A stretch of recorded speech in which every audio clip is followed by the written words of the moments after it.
Buenas tardes. En nombre de la Asociación Colombiana de Menopausia, quiero darles la bienvenida a este 18º Converse con el Experto.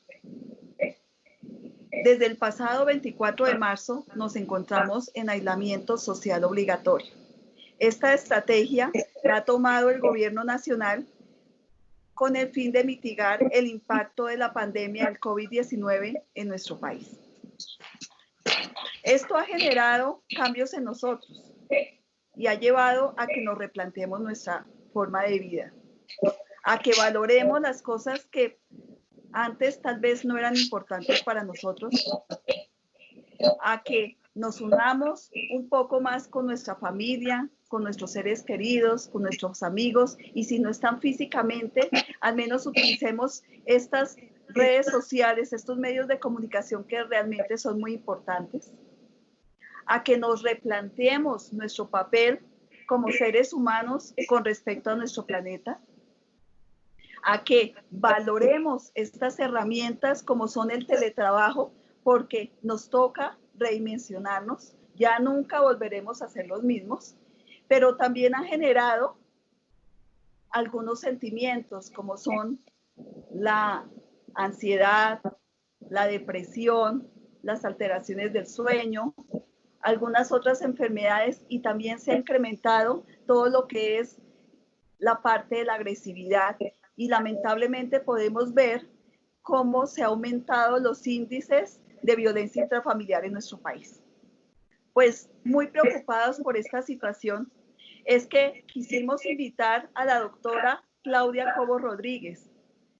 La doctora Claudia Cobos es médica psiquiatra de la Universidad del Bosque, es psicoanalista del IPA, es psicoanalista psicosomática y miembro de la Fundación Psicosomática de Colombia.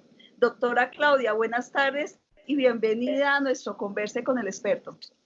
Gracias, doctora Camero. Muchas gracias por la invitación. Hoy quiero comentarles, hacer una charla con ustedes sobre la salud mental, las enfermedades psicosomáticas que se nos pueden presentar en tiempos de cuarentena y por el proceso que estamos pasando de enfermedad de COVID-19. Entonces, vamos a iniciar.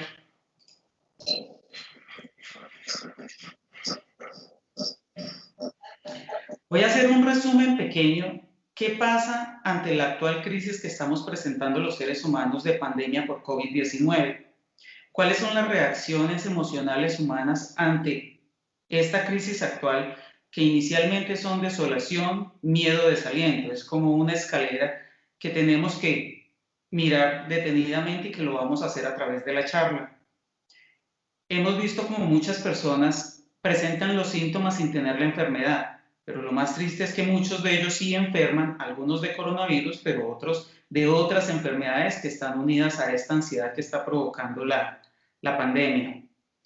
Cuando hablamos de estas enfermedades u otras, ¿cierto? Estamos hablando ya de somatización. Cuando hablamos de somatización, el concepto como tal es que todas las emociones que tenemos en el ser humano, ya sean dolorosas, de rabia, de ira, la mayoría son inconscientes. Esas emociones que no han podido ser tramitadas por la mente, se tramitan a través de los órganos, y esto quiere decir que si se expresan en un órgano se van a formar como una enfermedad. Este concepto ya estaba desde hace más de 100 años con el neurólogo y psicoanalista Sigmund Freud, quien hablaba que todos los conflictos que son inconscientes producen síntomas corporales, pero que lo importante es que si esos conflictos que son inconscientes y los hacemos conscientes, la enfermedad entonces desaparecería. Entonces nos preguntamos cómo es que el ser humano afronta una crisis. Entonces, el concepto principal es que tiene dos vías para poder afrontarlo. La primera es que si la emoción ante una crisis es consciente, si sabemos qué es lo que está pasando, buscamos una solución en la realidad. Pero si tenemos una crisis y esos afectos los reprimimos, ya sea el dolor, la rabia, la ira, la frustración, la mente busca una solución mágica en la fantasía. ¿Cuáles son las opciones? La primera, que conocemos muchos, que es la psicosis, que es salirnos totalmente de la realidad, de alucinar. Es una forma de no ver la realidad. La segunda es la neurosis. La neurosis es una forma de ansiedad que es exacerbada, que no entra en psicosis, pero tampoco es funcional. Y la tercera, que es la que quiero profundizar un poco más en nuestra charla, es cuando reprimimos parcial o totalmente las emociones y que es cuando se tienen que expresar en un órgano o enfermedad, que es a lo que llamamos las enfermedades psicosomáticas. Tenemos que tener claro cuáles son las causas necesarias para que una persona se enferme. Las causas principales pueden ser físicas, psíquicas y sociales. Todas tres, con alguna de las circunstancias, generan enfermedad. Llámese enfermedad por coronavirus, llámese cualquier otra enfermedad de hipertensión, diabetes, cáncer. Dentro de las enfermedades físicas, hablando en este momento de la pandemia, pues hay un agente común que es el coronavirus. Enfermedades concomitantes que hacen a la persona mucho más frágil para esto, como la hipertensión arterial, el asma, la diabetes, el EPOC, que tenga una predisposición genética o que esté expuesto a tóxicos, entre otros. Condiciones físicas son estas, las psíquicas, las principales como las nombré al inicio, que es la desolación, el miedo y el desaliento, que les vamos a ir hablando a través de la charla. Las sociales como el empleo, ya sea porque tenga empleo y no tenga lo suficiente, no gane lo suficiente para sostener la familia, o porque no lo tenga, como le está pasando a mucha gente en este momento, que por la condición, por la situación de pandemia, de confinamiento, de infección, riesgo de infección, se han quedado sin empleo. Esta es una condición también para enfermar. La edad, como ya lo sabemos con todas las noticias, el grupo de mayor riesgo vienen a ser las personas mayores de edad, mayores de 65 años, que también vamos a explicar un poquito más por qué se puede dar, especialmente en mayores de edad. El género, todo esto que ocasiona no solamente una crisis nacional, sino mundial. El clima, como todos sabemos, hay meses del año que son de lluvias y esto aumenta el riesgo de infecciones respiratorias, que es el término que en este momento estamos más pendientes. Empezamos entonces con lo que nos compete en esta charla, que son las causas principales para enfermar dentro del área psíquica, psicológica. Entonces empezamos con la desolación. La desolación es una sensación de hundimiento o vacío provocada por una gran angustia, dolor o tristeza. Si entendemos este concepto, tenemos que mirar qué evaluamos en una persona que está enfermando. ¿Cómo se está sintiendo? ¿Se está sintiendo solo o con esas sensaciones que dicen muchas personas, sensación de vacío en el estómago o vacío en el alma?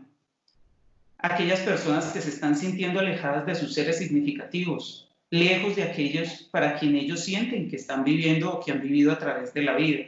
Aquí hablamos especialmente de las personas mayores de edad, pero como también nos hemos dado cuenta, la gente que está enfermando y algunos que han muerto no son mayores de edad, son personas de mediana edad, de 30, 40 años. Entonces aquí empezamos a ver todo lo que corresponde a duelo, las pérdidas, las faltas, la sensación de vacío. No solamente se da en mayores de 65 años. Aquí entramos entonces a qué es lo que está significando la cuarentena para muchas personas, que es entrar en una especie de aislamiento, de soledad, un cambio brusco de hábitos y rutinas que antes no se tenía. Esto nos coge a todos desprevenidos y por eso entra la mayoría de las edades, por no decir que todas, porque para todo el mundo es un cambio brusco en lo que está pasando en este momento. El distanciamiento social es algo que ocasiona para la mayoría de personas la sensación de soledad, el distanciamiento de la familia, el no poder ver los compañeros, los amigos, lo que produce la incertidumbre. He traído estas tres imágenes para poder relacionar estos sentimientos con los sentimientos iniciales del ser humano.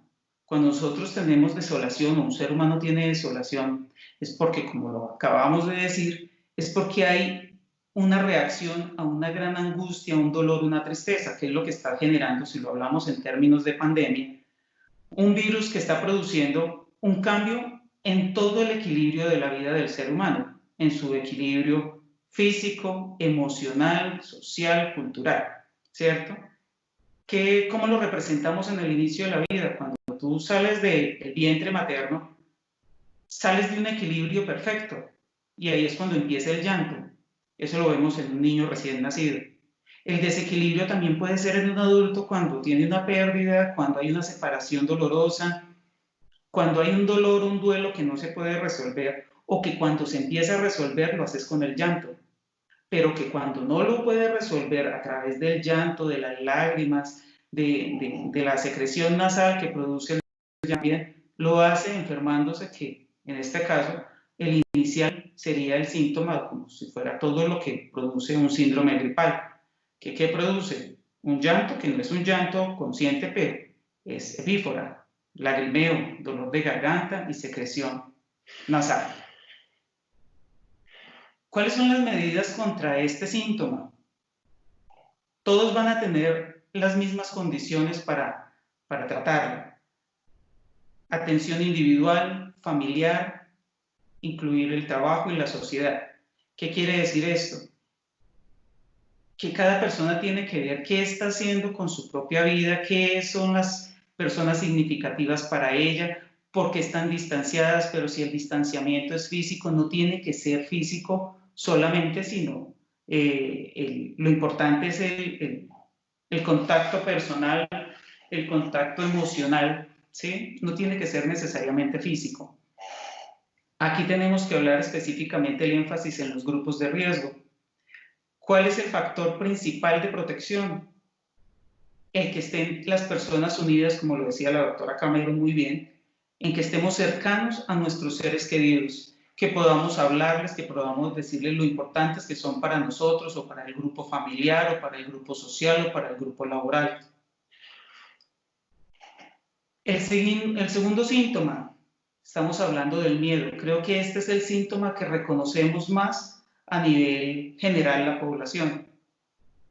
El miedo es una emoción caracterizada por una intensa sensación desagradable provocada por la percepción de un peligro.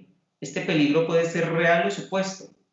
Puede estar en el presente, como es el coronavirus, pero también puede estar en el futuro. Si no enfermamos hoy, ¿será que nos podemos enfermar en un futuro y morirnos? Pero también incluye la sensación de un peligro que fue pasado. Muchas personas en este momento pueden estar sintiendo un profundo miedo, no por lo que esté pasando, sino porque les hace recordar algún tipo de angustia, algún tipo de miedo que vivieron en el pasado. Y en este momento de crisis se reactivan esas angustias, esos miedos. Estas emociones son primarias y se derivan naturalmente de la aversión que tenemos al riesgo o a la amenaza. Siguiendo el ejemplo que hablamos en la diapositiva anterior, ¿cómo afrontamos el miedo ante la crisis en este momento de coronavirus? Cuando hacemos ese miedo consciente, buscamos una solución en la realidad. ¿Qué es buscar una solución en la realidad? Sí, sabemos que es un virus, mucha gente no comprende muy bien que es un virus, si es que viene y se va y por qué le está dando a todo el mundo, por qué se está muriendo la gente. Entonces, investigar de una forma sana y lógica, no toda la información que dan los medios, WhatsApp, los chismes, los vecinos, que todos entran en pánico, porque en realidad no entienden muy bien qué es lo que está pasando. Cuando tú investigas, entiendes qué es lo que pasa, cómo te puedes cuidar, qué se requiere para que disminuyas el riesgo de infectarte y de agravarte, porque posiblemente todos nos vamos a tener que infectar porque estamos hablando de un virus, así como el virus de la gripa o de la influenza, en algún momento nos da y después en 3 meses de pronto nos vuelve a dar, o después de un año, ¿cierto? Y quedamos con todo el sistema inmunológico ya cargado de esta situación, y cuando nos volvamos a enfermar, pues nos va a matar, ¿cierto? Esto es hacerlo consciente, pero cuando tenemos esta crisis y en vez de sentir el miedo y saber qué hacer con él, lo reprimimos ese miedo, esa ansiedad, ese dolor, esa angustia que puede producir, tenemos 3 alternativas, o la mente utiliza 3 alternativas para zafarse, por decirlo así. El primero es la psicosis, que se sale de la realidad, de la persona puede alucinar con tal de no entender qué está pasando en el mundo real. Así vive tranquilo. Recordemos que esta forma de reprimir es porque la realidad es tan dolorosa que no la podemos tolerar.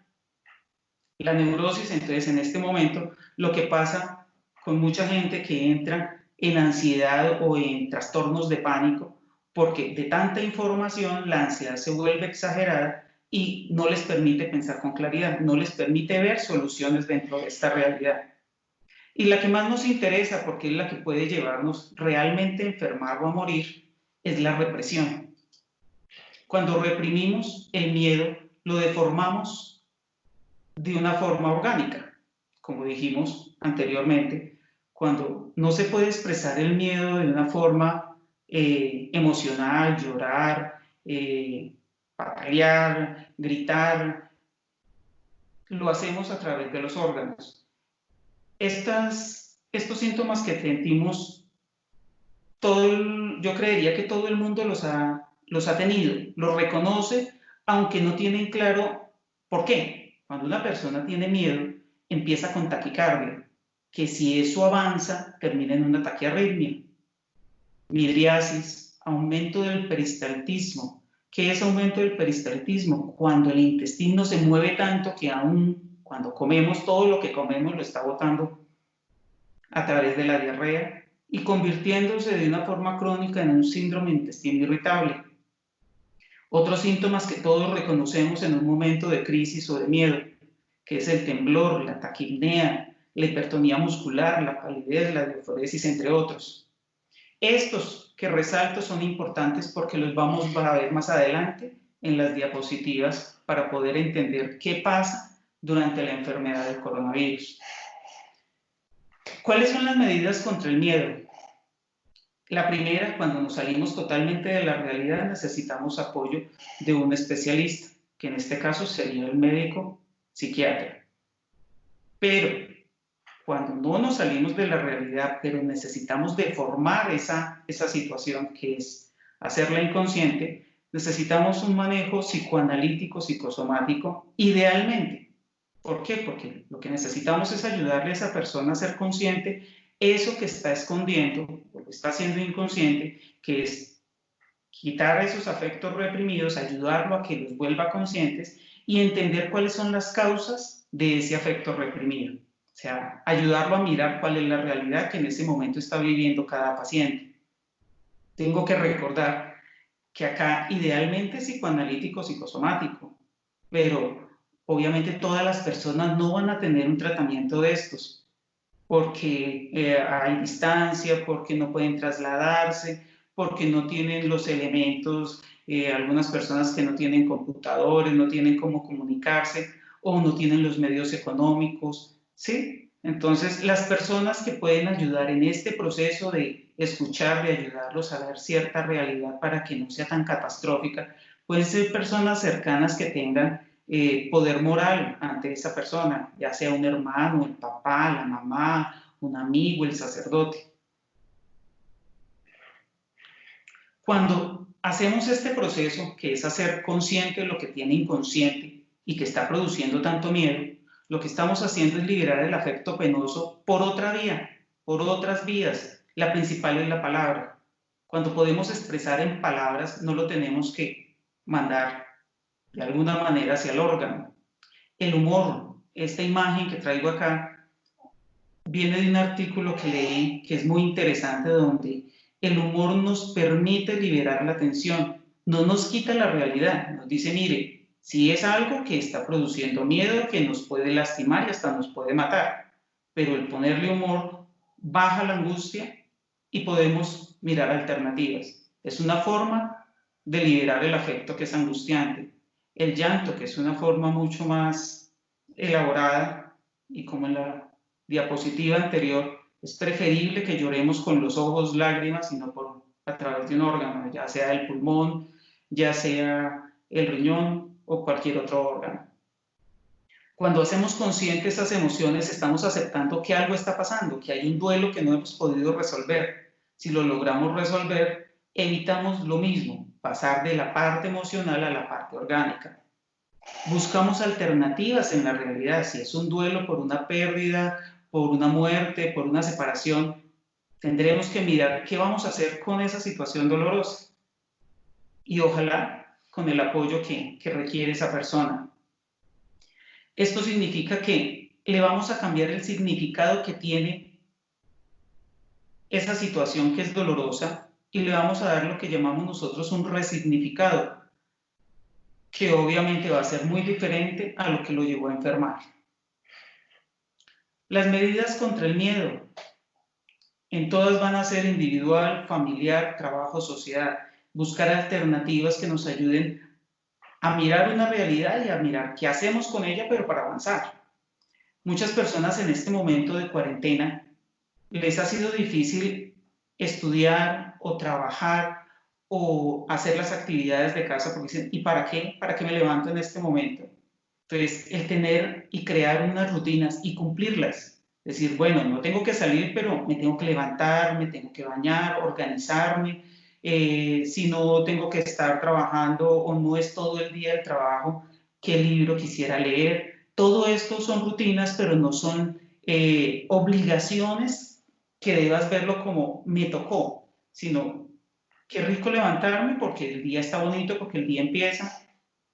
Si no tengo que estar en un trabajo, qué rico, que me divertiría leer, escuchar música, hablar con la familia. El hablar con la familia no necesariamente tiene que ser presencial. En este momento las alternativas de sistemas nos ha ayudado, de tecnología, a podernos vincular con toda la familia sin necesidad de estarnos tocando.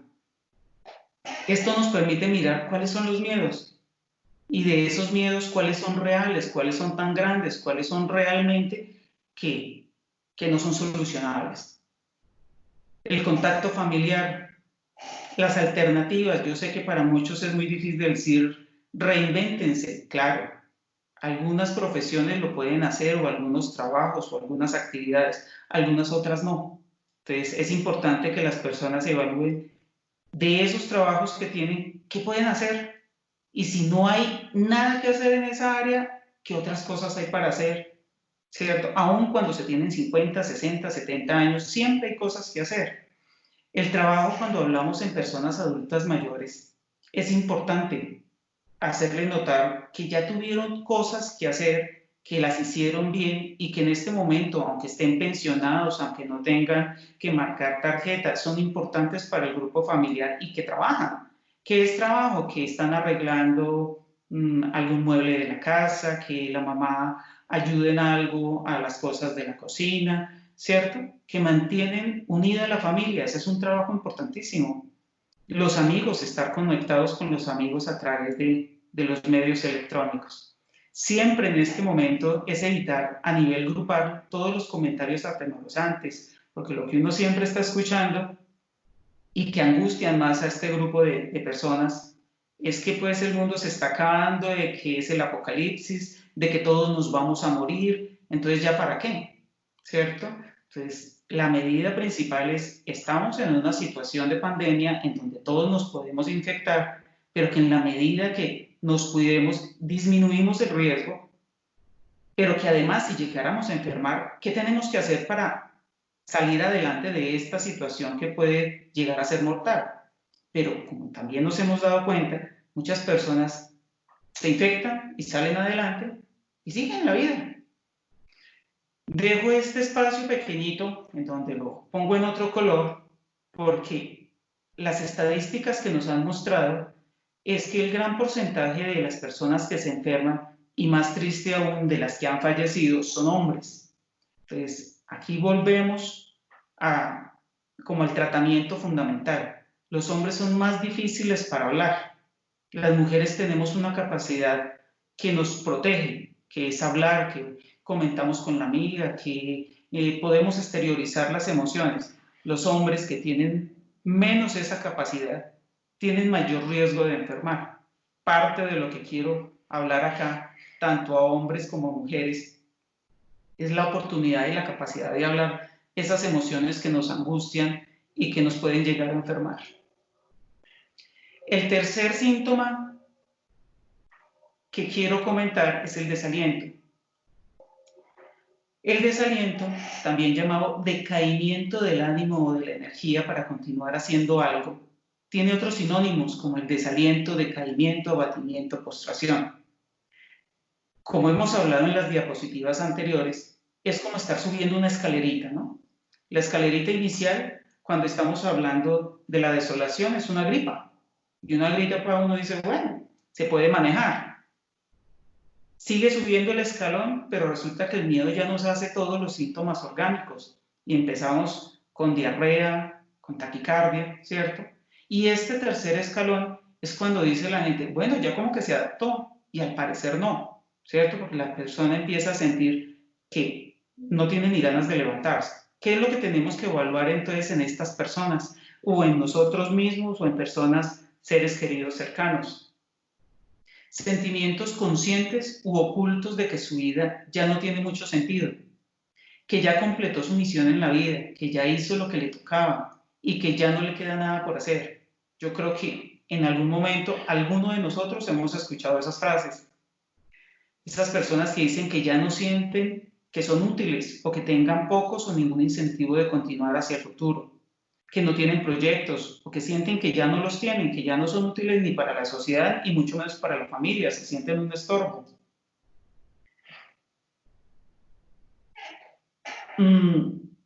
Otra frase que es muy común ver en adultos mayores, ¿para qué vivir?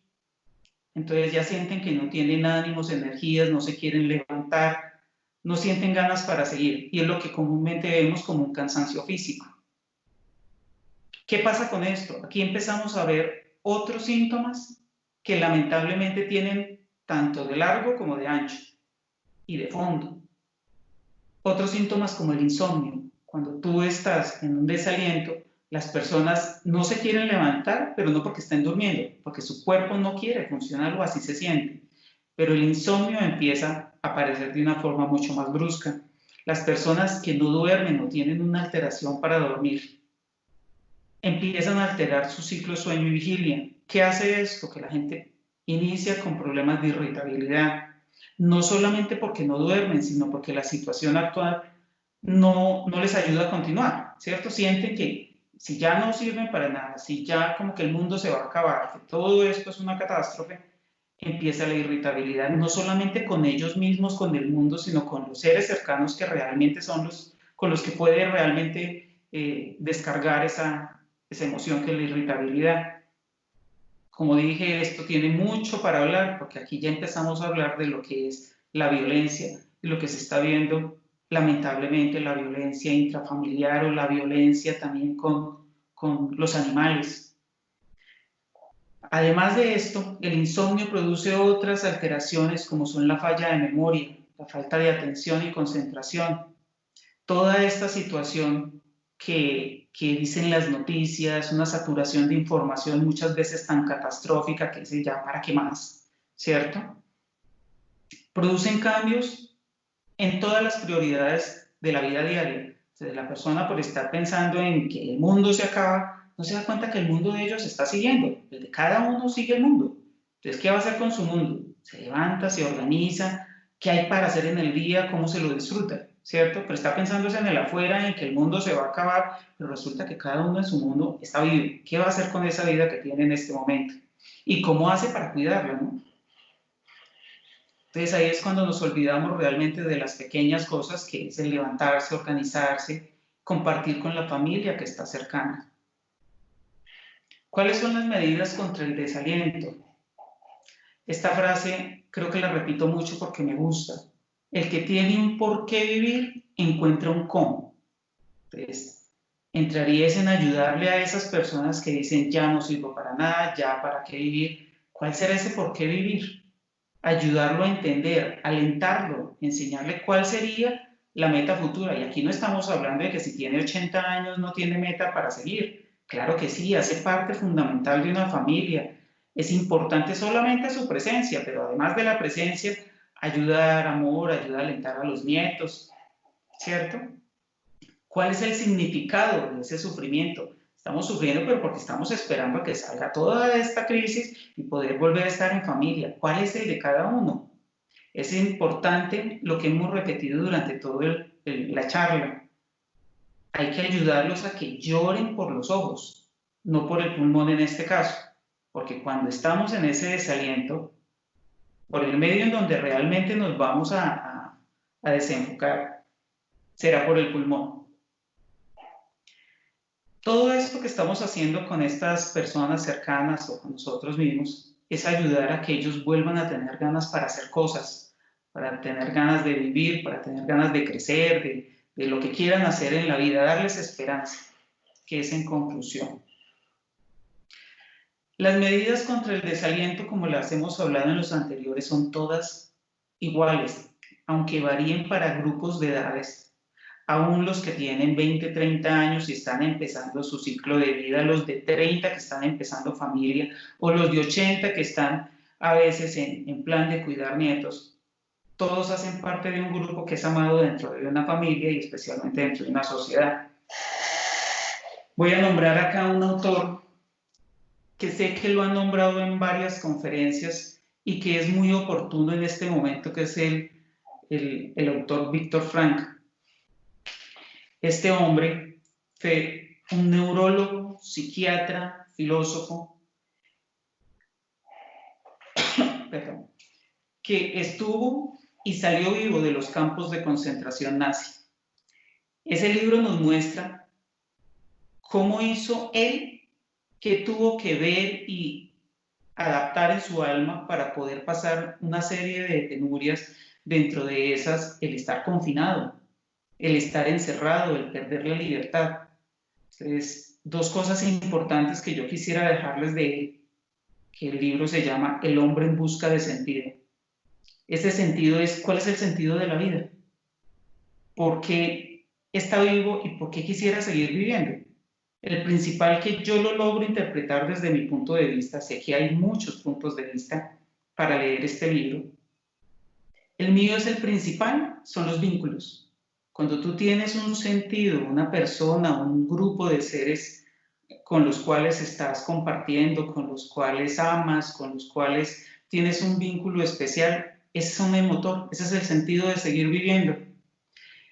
Otro segundo que también fue importantísimo que quisiera dejarles es la voluntad, la oportunidad que tiene el ser humano de tener la voluntad de seguir. Esa no se la puede dar nadie a nadie.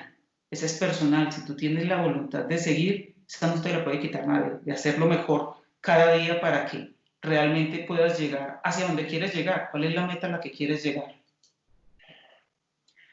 Como estamos hablando en cada uno de estos escalones, que vimos el primero, que es el más suave, en la desolación, la gripa, en el miedo, la diarrea, en el desaliento, nos profundizamos un poco más en la parte psicosomática, que es el llanto pulmonar. ¿Qué estamos viendo ahí? El vacío existencial, que es lo que tenemos que evaluar en estas personas. Muchas de estas personas tienen una depresión, pero no les dio hace un mes o 2 meses con la crisis del coronavirus. Son depresiones que vienen desde hace mucho tiempo, posiblemente por duelos no elaborados, por pérdidas. Esa sensación de no tener razones para vivir en un momento de crisis es cuando realmente se exacerba y producen lo que nosotros llamamos, desde el inicio, enfermedades psicosomáticas. Esto ya lo hemos dicho. Aquí ya entramos a compaginar tanto la parte afectiva como la parte orgánica. ¿Qué pasa con los afectos y en este momento una enfermedad por coronavirus, COVID-19?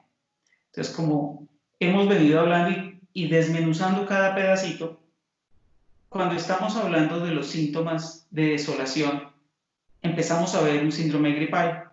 Si esta gripa la sabemos manejar dentro de la realidad, nos cuidamos, hacemos las medidas necesarias, pues nos curamos. Pero si no entendemos por qué está pasando, si nos escondemos, si lo reprimimos, pasamos al miedo que nos está produciendo la gastroenteritis. Si es manejado, lo manejamos dentro de la realidad, se cura la persona, pero si no, sigue en la escala de deterioro, en donde hay un desaliento, en donde ya no siente las energías de seguir para adelante. Ahí es cuando estamos hablando de una neumonía. Claro, muchas personas salen y seguirán saliendo de una neumonía, pero las que no siguen avanzando hacia el deterioro. ¿Cuál es el deterioro? Un síndrome de dificultad respiratoria aguda, que esas son las personas que realmente son las que terminan en unidad de cuidados intensivos. Claro, también salen de unidad de cuidados intensivos, pero muchos de ellos o algunos de ellos no, que son cuando ya empezamos a hablar de las cifras de muertos, lamentablemente. ¿Qué hacemos dentro de esa situación cuando ya estamos con estas tres escalas, estas tres escalones para enfermar? Dentro del proceso psicosomático, como hemos hablado desde el principio, lo que tenemos es que ayudarlos a ser conscientes de eso que tienen tan guardado inconsciente que los está enfermando. Esta gráfica, rápidamente les voy a explicar qué es lo que hacemos el grupo de personas que somos psicoanalistas y además somos psicoanalistas psicosomáticos.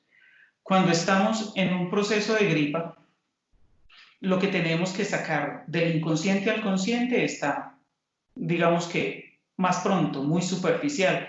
Se puede hacer dentro de un proceso de consulta que también lo puedes hacer, como dije anteriormente, personas que sean con un poder moral para esta persona, escucharlas, ayudarles a ver de una manera más amable la situación y buscar soluciones. En el segundo paso, que es la diarrea, también pueden mejorar ayudándolos a ser consciente de esta situación, pero cuando ya se hace una diarrea crónica, personas que ya llevan meses y algunos años con diarrea, terminan con síndromes como los que ya conocemos como en el colon irritable, ¿cierto? Que pueden ir empeorando a través de los años consagrados a los que conocemos como colitis ulcerativa. Hasta aquí hay tratamientos que se pueden hacer para ayudarlos a que logren entender esta parte inconsciente, hacerla consciente, mejoran los síntomas y para la enfermedad. Es mucho más complicado cuando tenemos la tercera fase, que es la neumonía, porque, como ya lo hemos hablado, entran en el periodo de desaliento donde ya no sienten ni las ganas ni el motivo para vivir. Entonces, hay que hacer estudios en donde realmente, como hemos hablado antes en la diapositiva anterior, muchas veces hay depresiones, pero depresiones crónicas, que hay que entender cuáles fueron los puntos críticos de la vida que la llevaron a una depresión o lo llevaron a una depresión, y por eso en un momento de crisis se reactiva toda esta sintomatología hasta llegar a enfermar. Para finalizar, quiero que logremos ver esta diapositiva como lo que hacemos o hacen algunas personas y qué en realidad es lo que debemos hacer. El ser humano tiene una tendencia, un círculo vicioso a enfermar. Cuando se siente angustiado, hay una desolación, hay miedo, desaliento y con el riesgo de morir, como lo hemos explicado hoy. ¿Cuál es la solución? ¿Cuál debería ser el concepto para seguir viendo las cosas y las crisis? Porque esta crisis del coronavirus es una de tantas. Después de que pase esta, podrán pasar otras cosas en la vida personal de cada ser humano. Entonces, ante una crisis, ¿qué es lo que tenemos que mirar? ¿Cuáles son las personas cercanas? ¿Cuáles son nuestros afectos? ¿Cuáles son nuestros motivos para seguir viviendo? Tener una vida más armónica, tranquila, ¿qué nos produce tranquilidad? ¿Qué nos da esperanza? ¿Cómo seguimos adelante aún con las dificultades que tenemos? Que todo esto nos lleva hacia la vida. Aquí les dejo un link, que es lo que nosotros hacemos en la Fundación Psicosomática. Soy miembro de este grupo, en donde ayudamos a las personas también con problemas orgánicos y que hace parte del círculo que acabamos de ver, el círculo de desolación, miedo y desaliento hasta que llegan a enfermar. Confío en haberme hecho entender y devolvemos entonces en este momento a la doctora Camila.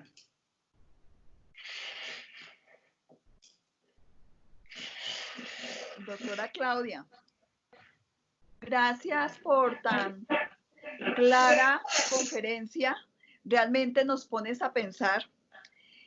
Creo que nosotros en un momento anterior a este año nunca pensamos que fuéramos a estar viviendo una situación de estas, y mucho menos fuéramos a pensar de que íbamos a estar en un aislamiento por un tiempo, ya llevamos prácticamente 2 meses en un aislamiento social obligatorio, como lo han llamado los entes del Estado.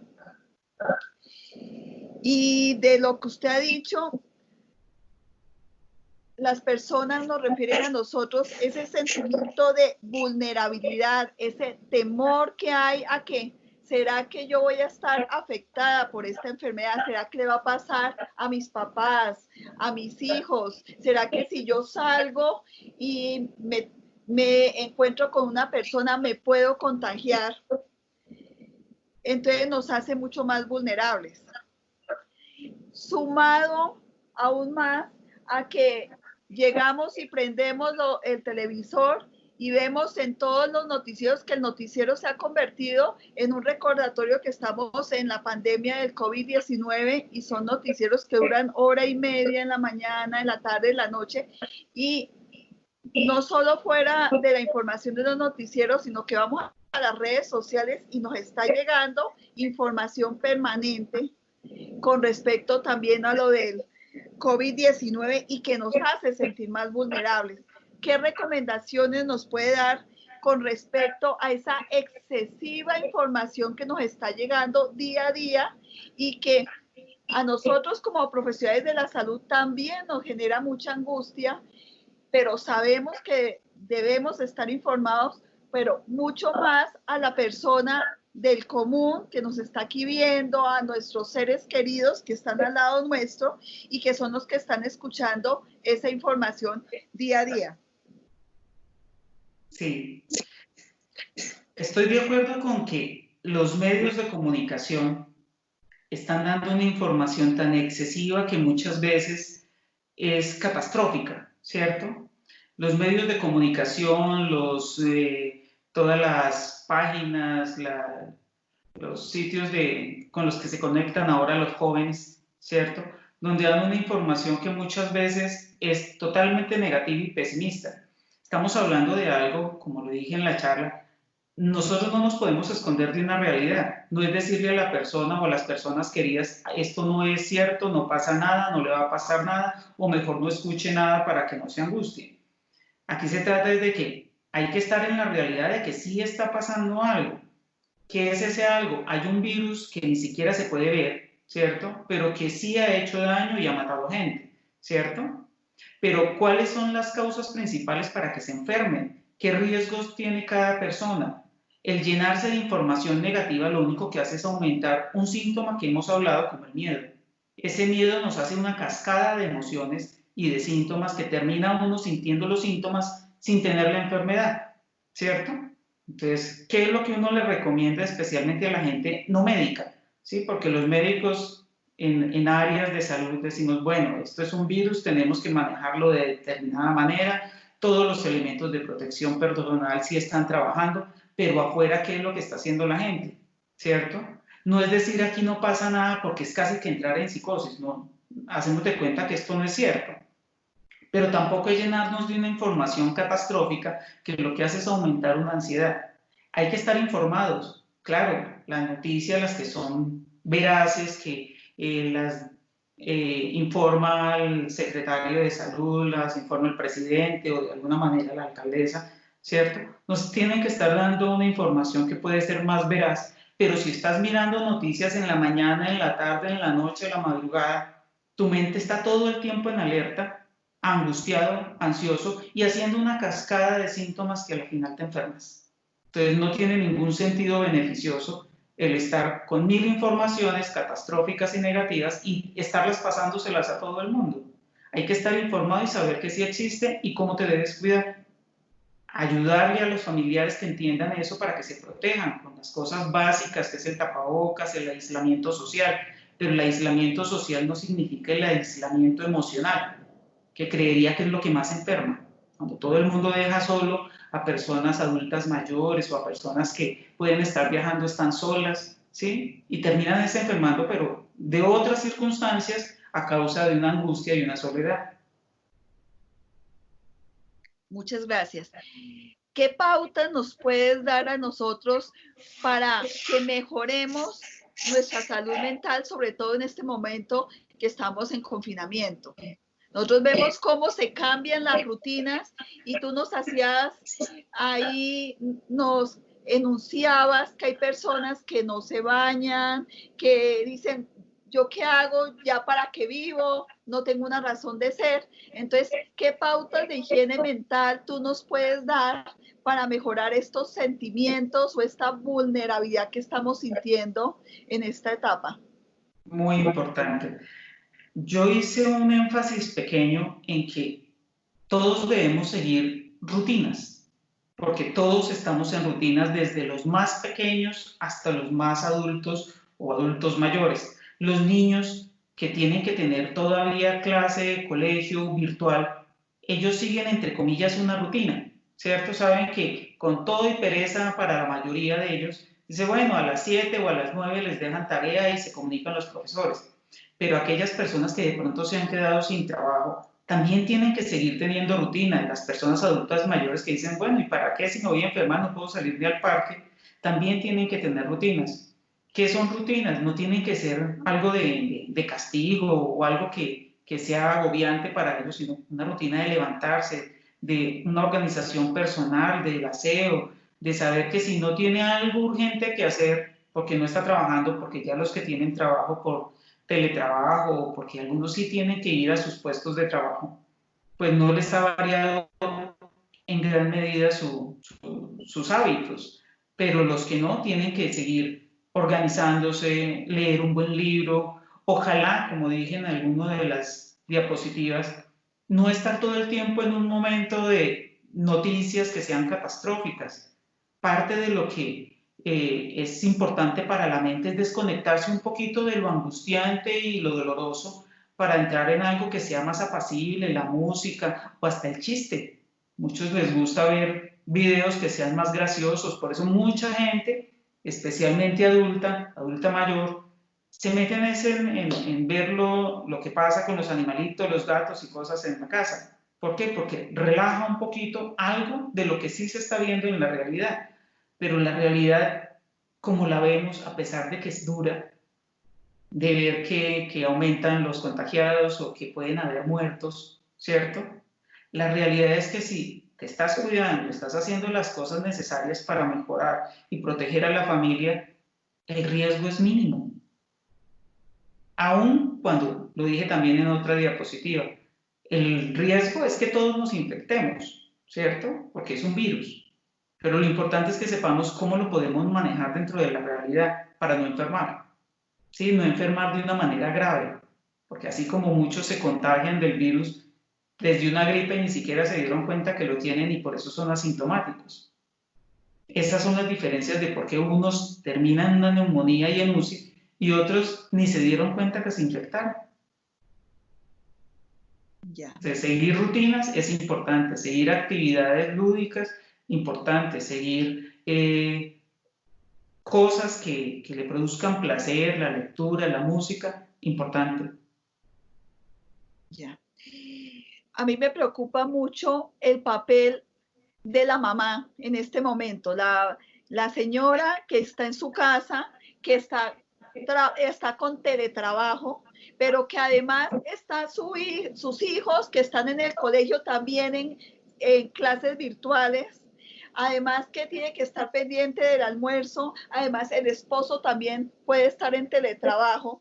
Entonces, esa generación de mujer multitareas y de ese incremento en esas tareas, porque no solo están respondiendo por su trabajo, que estamos viendo que teletrabajar a veces tiene una mayor exigencia que estar en la misma oficina, y además está respondiendo por los niños en ese momento, por la casa, por los alimentos, por la pareja. ¿Qué recomendaciones les puedes dar? Porque es que yo creo que de verdad se está creando un conflicto y tienen una sobrecarga muy grande a nivel emocional estas mujeres. Tienes toda la razón. Y creo que eso ya lo estamos viendo cuando hablaste en algún momento de violencia intrafamiliar. Claro, eso no significa que todas las mamás terminen violentas, pero claro que terminan con una irritabilidad y esto viene especialmente desde el agotamiento, porque las que son multitareas no pueden dejar de hacer ninguna, o dejan de trabajar, o dejan de tener hijos, o a dónde envían los hijos, peor si cuidan a sus padres, tienen que hacer las cosas de la casa, porque aún si tuvieran empleadas, los empleados no pueden estar en casa, por lo menos en tiempos de cuarentena, ¿cierto?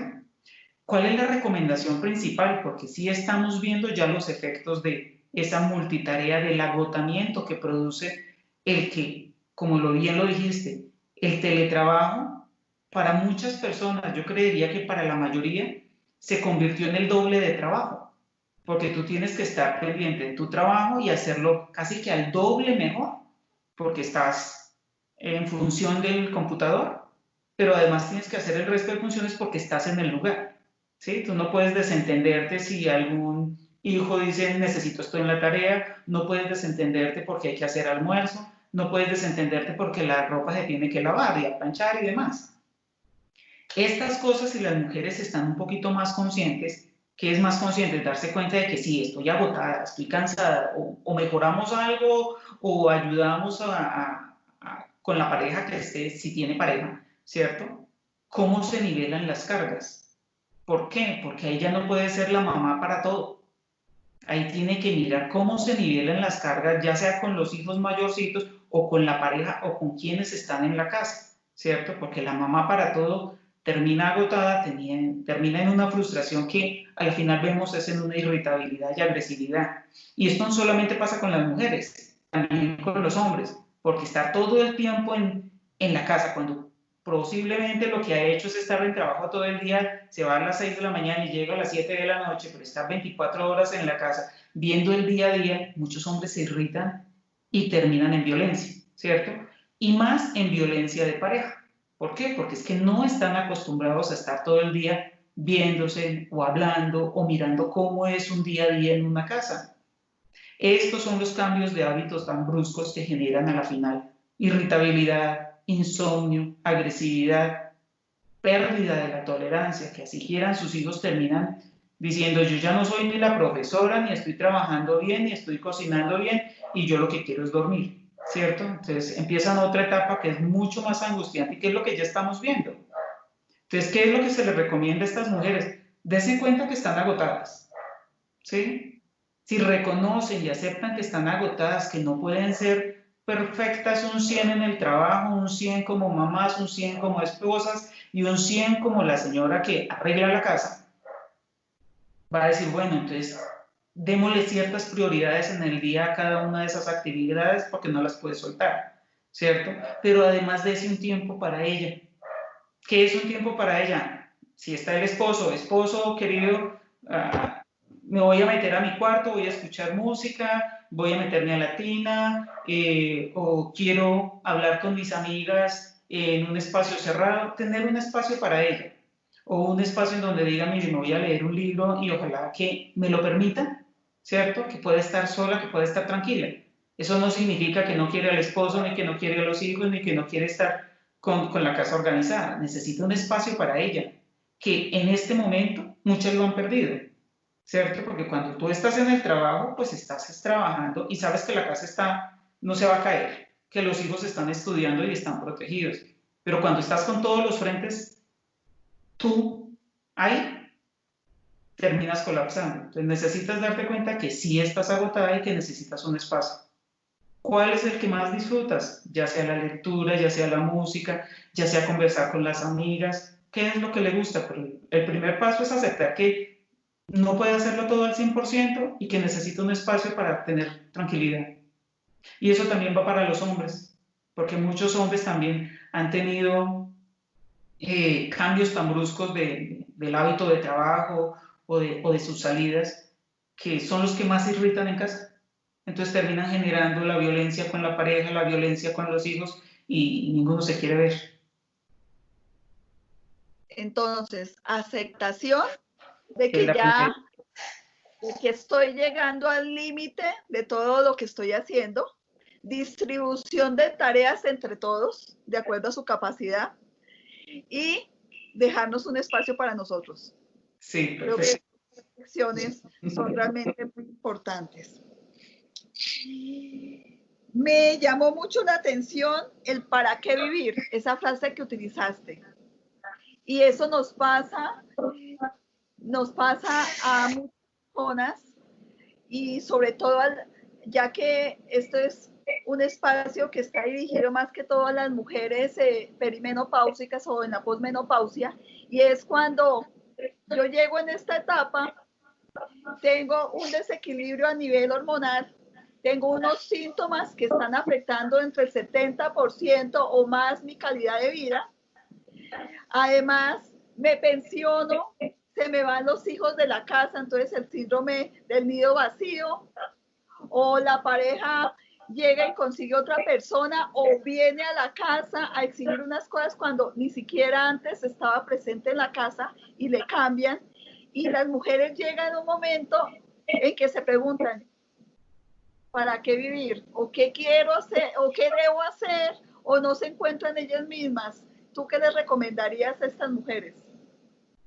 Hiciste un buen resumen de las emociones en la etapa de la adultez, ¿no?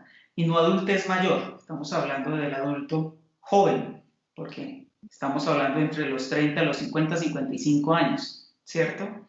Pero claro, ya todos están pasando por estas etapas que tú estás hablando, las mujeres, donde dices, ya los hijos están crecidos, o sea, no dependen de mí exclusivamente, ¿sí? Si tienen la posibilidad de tener pareja, si ya se han pensionado, entonces dice, ¿qué vamos a hacer otra vez los dos si no nos hemos visto por lo menos los últimos 20 años?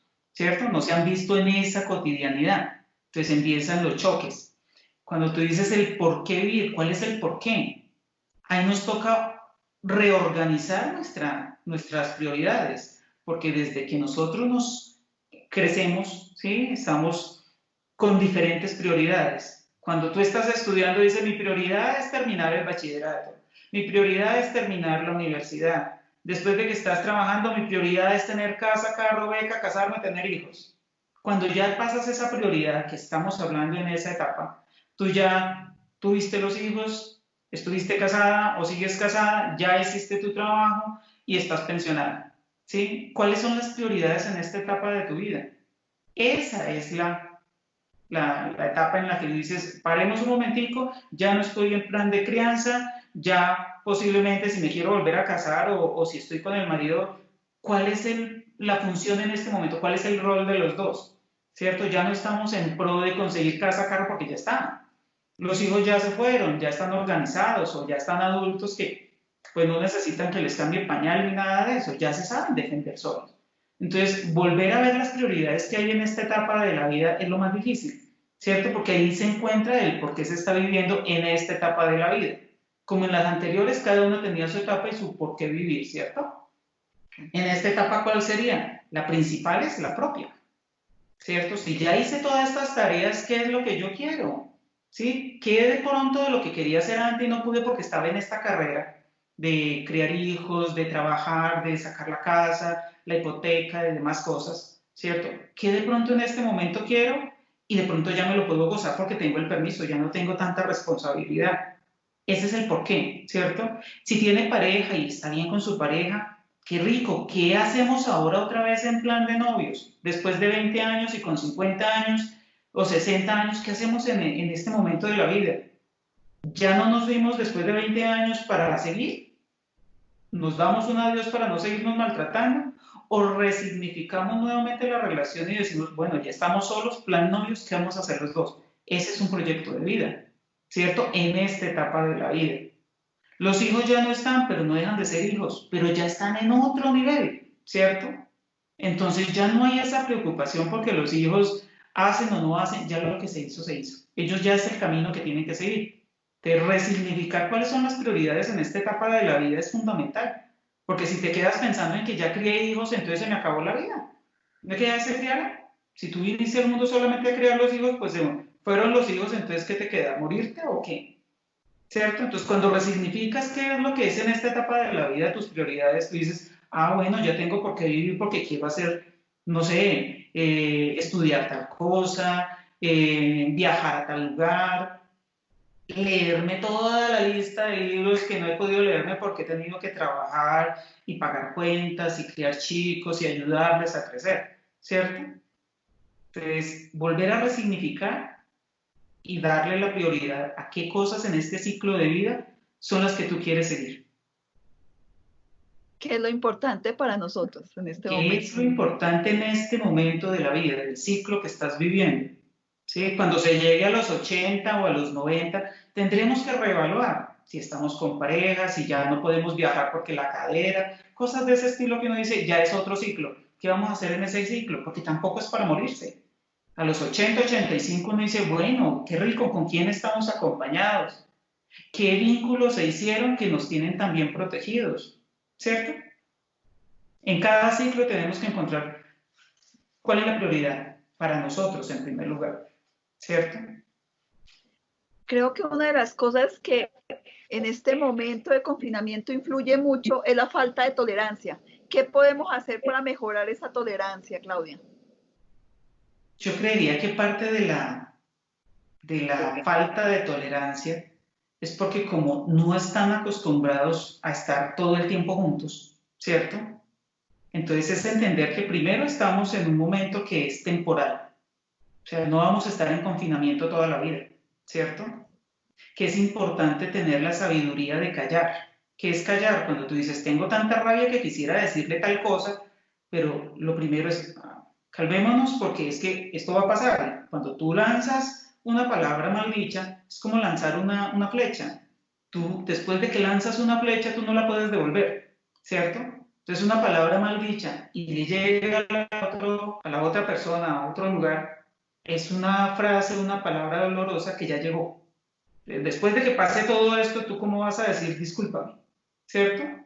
Entonces, primero ser conscientes de que sí, están en una etapa de desespero, en una etapa que es de incertidumbre, que produce más angustia, más intolerancia, más irritabilidad. Pero lo primero que hay que pensar, esto es temporal. Esto es temporal. ¿Y por qué podemos decir que es temporal? Porque no es la primera pandemia que aparece en el mundo. Esta es como la cuarta grande, ¿cierto? Si hablamos del H1N1, si estamos hablando del tifus, si estamos hablando de la fiebre española, o sea que son eventos que han pasado a través de la historia y que han hecho que la gente se confine, que se encierre para evitar un riesgo de contagio. Entonces, esa es la palabra fundamental. Esto es temporal. ¿Cómo nos la llevamos bien? ¿Cómo convivimos bien? ¿Sí? Porque muchas veces la intolerancia es porque tenemos unos hábitos en donde prácticamente no nos vemos en todo el día.